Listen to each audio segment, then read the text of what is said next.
Today on the podcast, we have Taina Maldonado, who started Express to Success. She's a freshman basketball player at Monroe College and started this podcast. And it's not just any podcast. Shoot, anybody can start a podcast. It's fairly simple to do that. But she's had such an incredible guest list. And this is where we came across her in the first place. She's had guests from UFC fighters to WNBA players to broadcast journalists, coaches, Jen Welter, who's the first ever female football coach.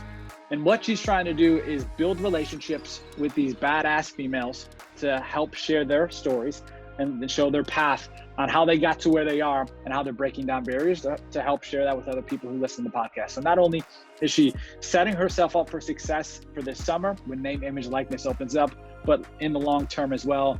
We hope you enjoy this podcast. We hope you enjoy her podcast and listen to that as well after this. Thank you and enjoy. Taina, we appreciate you joining us. We're kind of just BSing before we came live here, but appreciate you joining us. We've talked about you, like I said, on a couple other podcasts. Love that you are thinking way ahead of 99.9% of athletes, period, but especially in the college world. What made you decide to start a podcast and do this whole thing you're doing right now? If I'm being honest with you, I had a we want you to be honest, so yes, please do. Yeah. I had a knee injury back in February. I had tore my ACL, and then the pandemic hit and everything. So like everything was shut down. Hospitals weren't doing some surgeries, and an ACL wasn't really a major surgery, so they didn't really rush the process. So I didn't get to have surgery till like June, and then I'm basically out. So it takes 9 to 12 months to fully recover. So my coach and I were speaking, and he was telling me that he still wants me to be involved, and he doesn't want me to lose that motivation of being that star basketball player and things of that nature. So we were just randomly talking, and then he was like, we should do something. I was like, how about something like a TED Talk, but call it Express Talk. So that's how I first started it on Instagram. At first it was just like Instagram lives, him and I reaching out to different people in the sports industry, women in the sports industry. Yeah. And one thing led to another, and it just started booming. We had guests like Brooke Weisbrot, Angel Gray, so many people. So I saw you from Megan Anderson, who we've done some work with. Yeah, Megan Anderson. UFC title contender. She'll fight for a UFC title March 6th. Megan Anderson, Jen Welter, who's I was going to say Jen Welter. I almost said Jen Selter, who's a girl I know out here. Jen Welter, who's the first ever NFL female coach. I mean, you've had these crazy guests, not only big in following, but big in what they've accomplished. And you're some girl that they don't know at all. You just sent them a DM on Instagram, I assume, right? Yeah, that's right. Exactly what happened. And then we wanted to be more, we wanted it to be more of a, I guess, professional way. So we moved into podcasting, and, with podcasting, people, I feel like it's more of a private. So you don't have those commentators that are under the Instagram lives talking random stuff. We had some crazy comments on the Instagram live. Of course. And it can be distracting. Like I was talking to a different athlete about a podcast and what they were going to do. And IG Live's cool because then you're following and they're following, can come on, they see that you're on, they can go watch it. But it is a little more distracting because then it's comments. And maybe sometimes it isn't just dumbass comments. It's like a good question or something that makes sense. But either way, you're seeing it flow up the IG. You might see some hearts coming on the side. And it's a little different than just talking face to face on it. But what made you start working or start reaching out to the people you reached out to? Because I don't remember who first guest was, but it probably wasn't. You good? Let me see if I don't even know where my book is. But my first guest, was a Harlem Globetrotter. Damn, I forgot her name. Hold on, let me get my book. I'll tell you right now. All right, go ahead. So I mentioned this in the intro, what she's done from a podcast perspective. She just started this. Again, she's a college athlete, something we think is such a massive advantage to be able to start doing things now. It's something I'll ask you here in a second. But so when you started this, and we'll talk about where you're at right now, but when you started this, how many followers did you have on Instagram? Do you remember about? So when I first started, I was doing it off of my school's basketball team. Yep. Instagram, I wasn't really paying attention to the followers on, like, you know, because we had prior followers from like coaches following the Sure. but I know for a fact. But you know where you? Oh, go ahead. Go ahead, huh? I was gonna say, do you know where you are personally though, on your own personal Instagram? Oh, on my own personal Instagram, I'd say I've had growing, I've like grown like 500 followers or maybe 1,000, and you know, it's a lot more people that are like verified on Instagram and stuff like that. So I have a lot more popular Yeah. people and stuff like that. So, and you know, they're very, you know, they still watch my Instagram stories, like my pictures and stuff like that. And I had to be like more professional. I had switched over and I made my own account for the Express to Success. And on that account, we've had that for maybe like 2 weeks, and you know, we have like 200 something followers and stuff like that. But Sure. it's growing for sure. And for it to be 2 weeks and I already have like 200, it's like, you know, gradually growing. Yeah. And for you, you have like 6,500 followers now total on Instagram.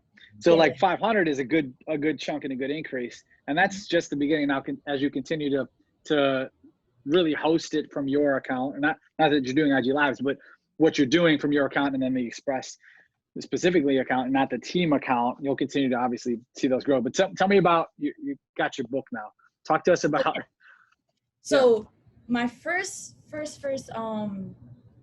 person that I interviewed was Joyce. I forget, aka Sweet Joyce. I forget how to say her last name. Okay. You covered up your mic. You hear me good? You must have put the book on there. No, I got you. Yep.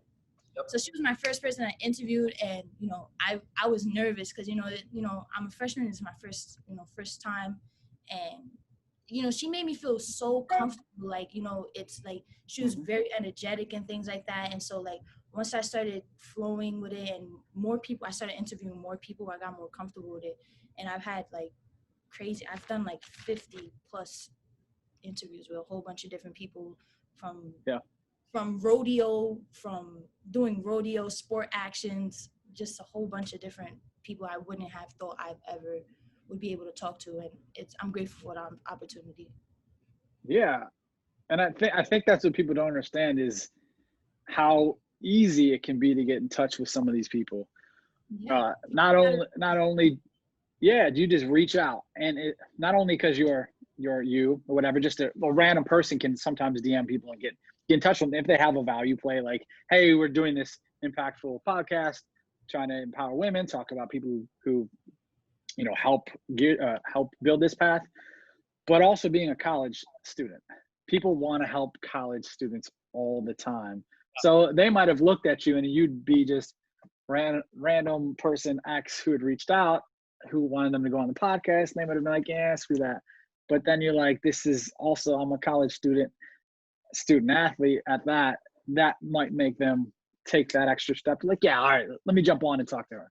Yeah. And especially with the like with the broadcasters that I interviewed, you know, they all tell me that they started at one point, and they all tell me that where I am right now is where they wish they would have been. And at my age, at least, because I'm 18 years old, you know, they started off their careers 25 plus, you know. So it's like they always tell me I always had like a head start and stuff like that, and they're grateful, and you know, they're just they everybody looks out for opportunity and help. People help. Yeah, no doubt. Well, so when you talked to your coach and you said, okay, we're gonna do this podcast, how did you even go about that? I know you IG Live, but like, what was that next step? Like, did you have to buy stuff? Did you have to buy the hardware? Did you have to get set up? Did you hire somebody? Because I think a lot of people think that part is difficult, and it's not. Yeah, it's not difficult at all. It's a two-man team. My coach and I, he helps out a lot. You know, I'm very grateful for him. You know, he does a lot of the technicality of the podcast, like editing the videos and stuff like that. And he helps me reach out to different people as well. And it was just like, we just wanted to have a stronger base platform for other people to hear us, and not just on Instagram Live. We didn't want Instagram to be our only source of, you know, having listeners and stuff like that. So, you know, once we moved on to podcasts, I was available on Apple Pod or something like that, Spotify, Pandora, iHeartRadio, all of them.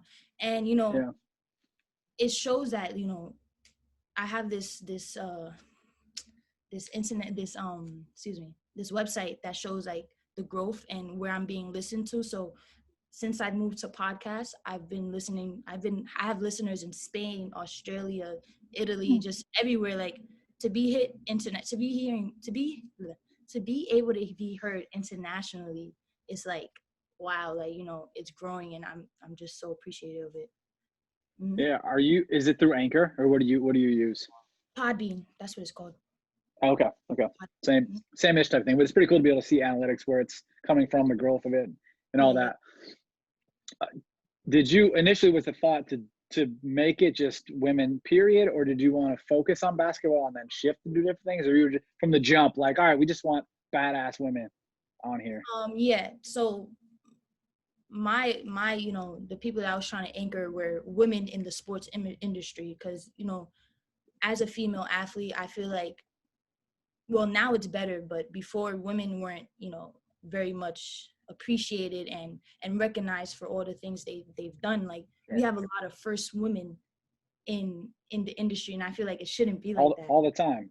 The time, whether it's in sports, at a regular job. Like, I feel like women are very undermined, and the point of my podcast is to shine the light on some of those women that have these great accomplishments that people probably don't even realize or really notice it, or shine the light on, as I said before.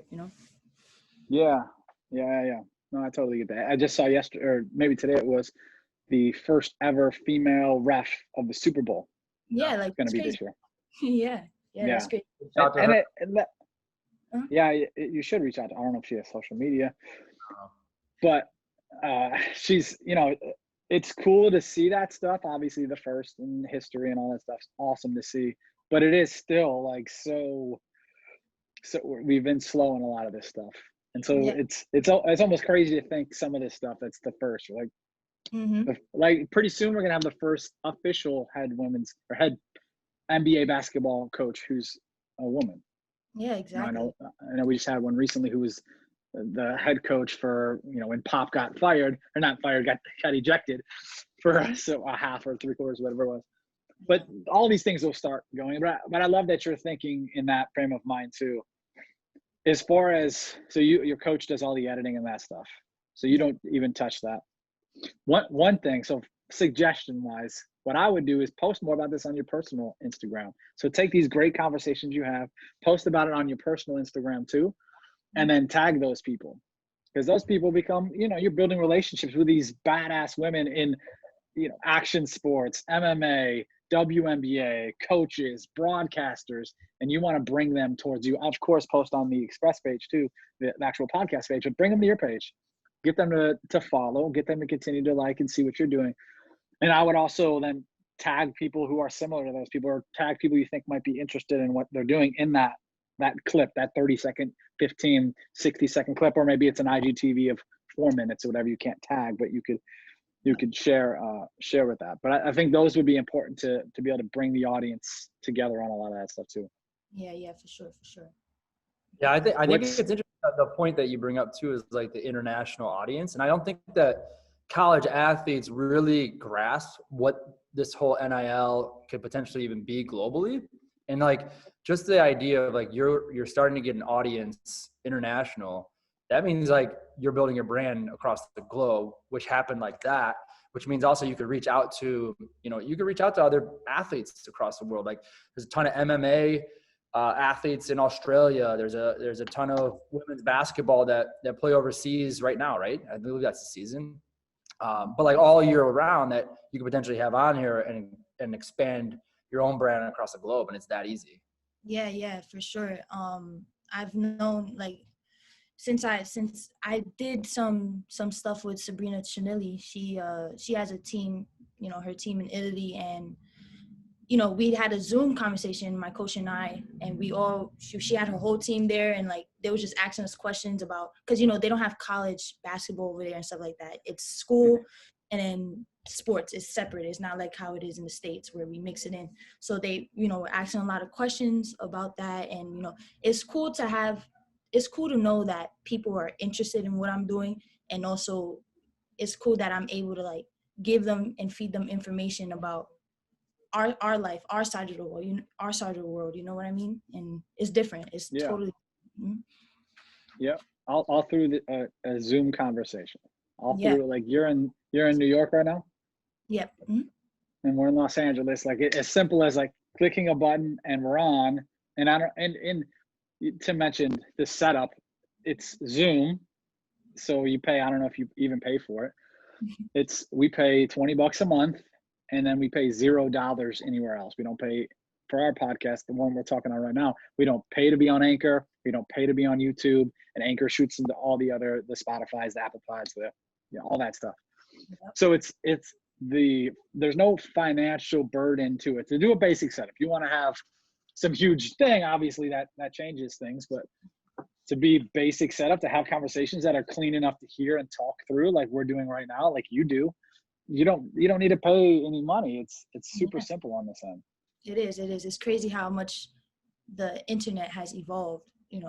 Before it's just crazy that I'm able to connect with you guys. Like you said, we're on two different sides of the world. You know what I'm saying? Like, so it's good. Yep. Great opportunity as well. Yeah. Have you thought about any of this tying into name, image, likeness, and being able to monetize your brand come this summer? Or are you just kind of flowing with what you're doing and letting it ride for now? I mean, I guess I'm like in the middle of it. You know what I'm saying? Like, yeah, I'm in the middle of it. I'm kind of like flowing with how things go and stuff like that. But I definitely want to like, keep growing and have different athletes. Like, not even just athletes. Like, I was just having a conversation.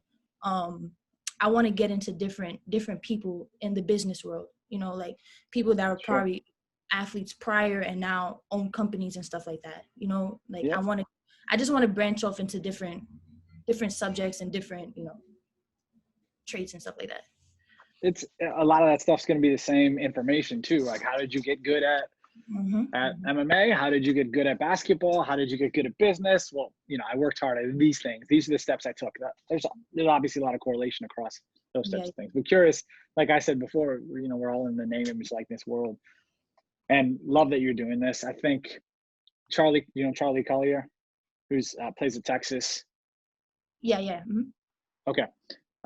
She's, for those who don't know, she's one of the best players in the country, and she's probably, definitely a first round pick, probably a top 5 pick in the WNBA draft in actually this year, kind of in 2021, later this year when that happens. But she has a podcast, and her last guest was Kevin Durant, like those types of things. But those are the types of, he's a Texas guy, and I'm sure there's a connection there. But those are the types of opportunities you can have and start to build this huge audience. She'll go on, she'll play in the WNBA. I have no idea how good you are. I really don't. To me, it doesn't matter. What you're doing is building a lot of this outside of the sports stuff anyway, and that's all that matters long term. Yeah, and I feel like as athletes, I feel like a lot of the time we think, I feel like it shouldn't be like this, but a lot of the time they think that they're only meant for one thing and one thing only, and they don't have like a backup plan. So one thing that I like, for example, with this podcast, like this is my backup plan. If basketball or doesn't work out for me, I still have something to en route myself, like, and it's still all related into sports. Like I'm still being able to do the things that I love, talk to the people that relate to me and stuff like that. So it's just different. You gotta find different routes, different things, and just find your passion. And I feel like a lot of people just think they're meant to do one thing and one thing only. Like, no. If I want to be a chef next year, then I could go to school and go to culinary school and be a chef, or be a freaking astronaut or something. It's just different things you could do. You don't have to be so close-minded into one thing and one thing only. Yeah, and that's the good thing about podcasts too, is you're documenting that whole journey, through you navigating life essentially and figuring out what you want to do. Just like you said, like maybe down the road you want to interview business people or something like that. So you start with sports and females in sports, and then you go business, and then you go culinary or wherever you take it. But what I think is going to be really interesting, and it's going to happen, is even like Charlie, your example in Texas, you got big people like KD, you got big names like that are going to draw attention to you. she's going to be able to promote games through her podcast and have bigger brand deals than a local radio show does. And she's going to make six figures just by having KD come on and Papa John's is a local sponsor, whatever it looks like. Yeah. Those athletes can do that on their podcast, and it's going to be massive shift of where that money goes. Yeah, for a fact. Like right now, obviously my podcast is a non-profit thing. It's basically solely off of what I want to do and things like that. But I do hope to like make it into something that, does bring in income and stuff like that.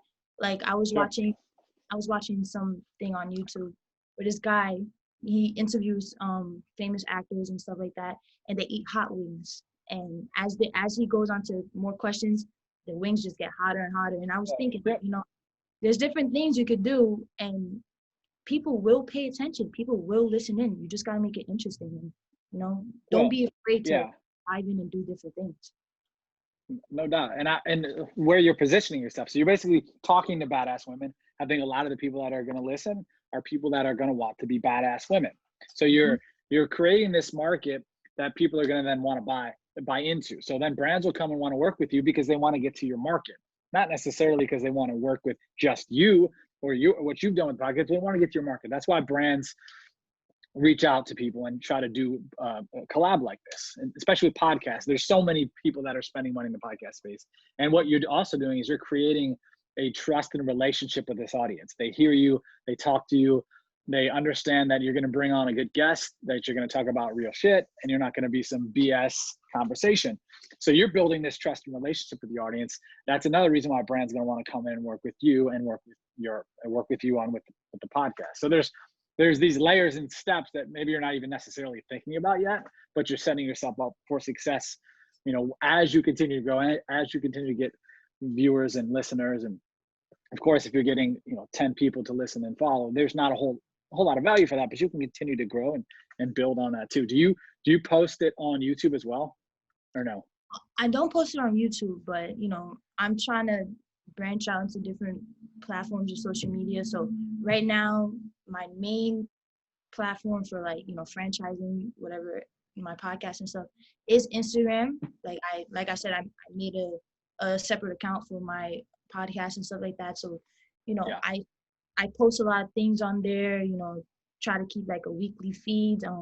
What I'm also starting to do is I have this words of wisdom. I always ask my guests words of wisdom at the end of the podcast.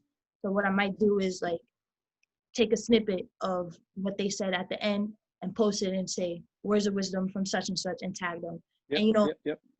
That builds an inspiration for different people, because they're saying some real stuff that they've been through. It's just good, and then it sinks in with people, and it makes people be more optimistic about things in life and stuff like that. Yep. And then I think it's also good to, not only are you showing that might be a good piece of content I want to consume and listen to it or read it and be like, oh shit, that, I'll take that or whatever.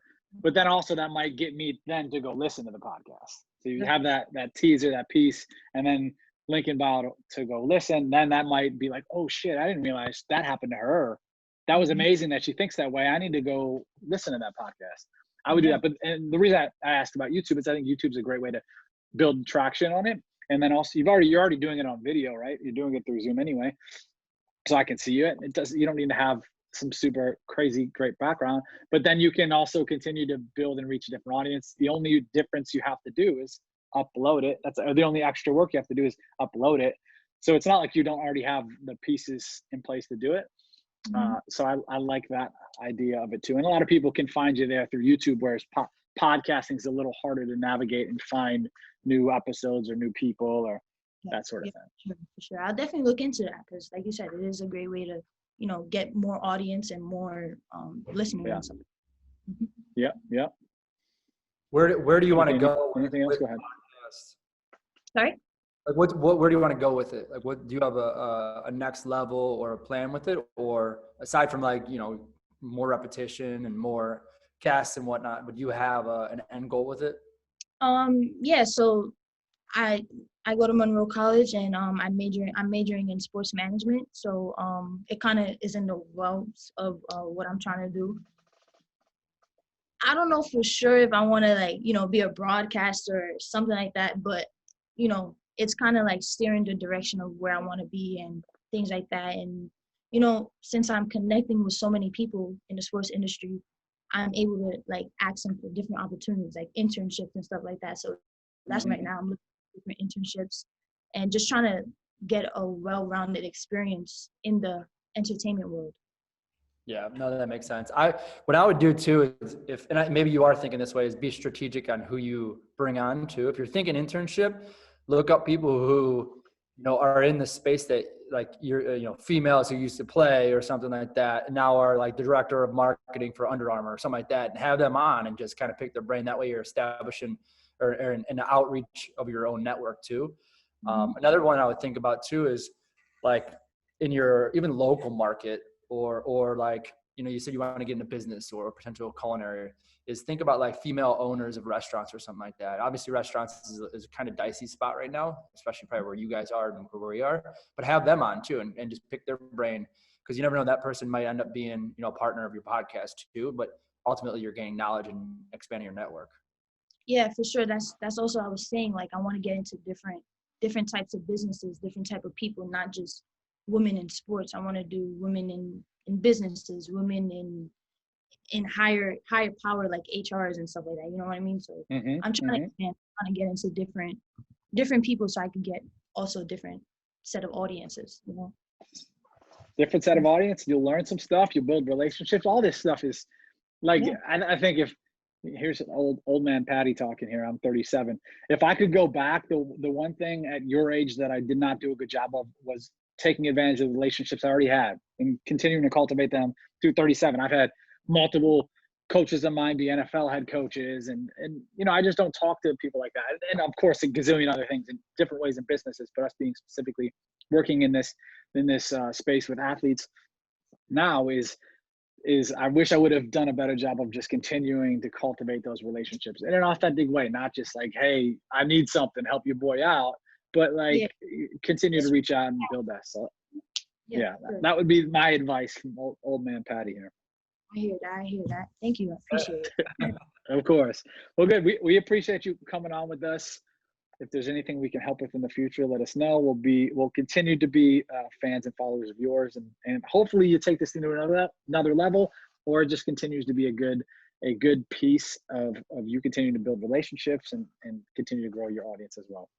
Thank you so much for having me on. I greatly appreciate it, and I appreciate you guys